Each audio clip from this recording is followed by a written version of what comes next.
So this is the sun salutation coming from the front of the mat without downward facing dog and avoiding any pressure on the top of the foot. So start, take your feet about hip bone distance apart. Inhale, reach your arms up towards the sky. Exhale, I like to bend the knees a little bit, fold forward.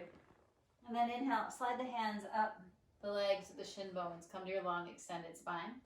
And then as you exhale, bend the knees. And you can bring the hands down closer to the feet. When you come forward a little bit, it loads the knee. So bend the knees and then step one leg back, lowering to the top of the shin bone. Step the other leg back. Then you can take the hands out from the blocks and then shift forward to that modified plank on the shin bones. Lower the rest of the way down. And take your hands a bit wider than your shoulders. Inhale, come up. And then exhale, drawing the navel in. Draw the hips back in line with the knees. Send the arms forward. And then maybe start to release the head down a bit. And then as you inhale, slide yourself back in. You can grab hold of the blocks. Take the right foot, step it forward. Press down through the blocks, bringing them just a little bit closer so you can really step forward, transfer the blocks a bit higher, lengthen. And fold and sweep all the way up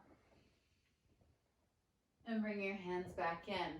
So repeating that to the second side. Inhale the arms up, exhale, soften the knees, fold it in, slide the blocks back a bit, lengthen. And then as you exhale, again, blocks are closer to the feet. Transfer the weight back through your right shin, back through your left.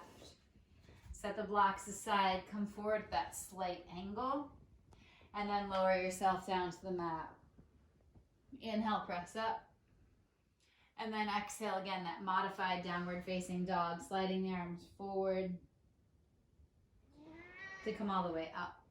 So while I'm here, we'll do the modification from side plank, how to get from side plank from one to the other without putting the ball of the foot down. So you don't need your blocks this time. You're coming from a table pose. And then in your table pose, you're going to turn your left shin bone towards the side, extend your right leg back, and then lift up through your right arm. If you want that added strength, you can lift up, but again, it does put a little bit of strain on the inner thigh. And then set the shin bone back down, the hand, and then spin it back. So the second side would be the right shin bone spins out and turn to reach that left foot back. And you can either stay there or you can lift up and extend the leg out. Spinning it back down, shin bone comes down, other shin comes in. So the next thing that we talked about was how to get from downward facing dog if you want that as your sun salutation. So you'll come up and start standing at the back of your mat. Feet a bit wider than hip bone distance apart will take most of the pressure out of the big toes when you take yourself forward. Inhale, reach the arms all the way up. Exhale, you'd fold forward. And if you're following that sun salutation, you could take the inhale to lengthen and exhale to fold. Bend the knees a bit here and then start to walk it forward, trying to keep the heels down. And then you can pause within your plank pose there. And again, getting all of the pressure off of the big toes. Turn just a bit towards the left heel coming in so you can take your right shin bone down and then your left shin bone down.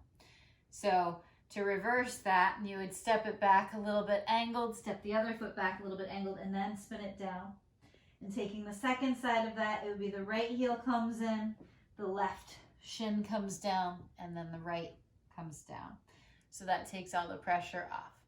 So the other thing to think about is transitioning without putting the big toe down to leverage yourself up. So that's avoiding this step here, right? So you can come from table pose, or you can come simply from your shin bones to step that right foot forward or the left foot forward, and then you'll take your twists or whatever you're working on from the ground from there. The other way you could do it is if you're going from downward dog. Then again, if you're going from downward dog to get up from here without putting the pressure, you would do the reverse. So you'd step the foot, turn it out, step the other foot, and then spin the heels. So if you're stepping up, say into warrior one from here, take your right foot, turn it out right away. You could use blocks under your hands, step the left foot forward, and then come up. And that avoids all of the pressure onto that first joint of your big toe. Okay, I hope this helps. Thanks.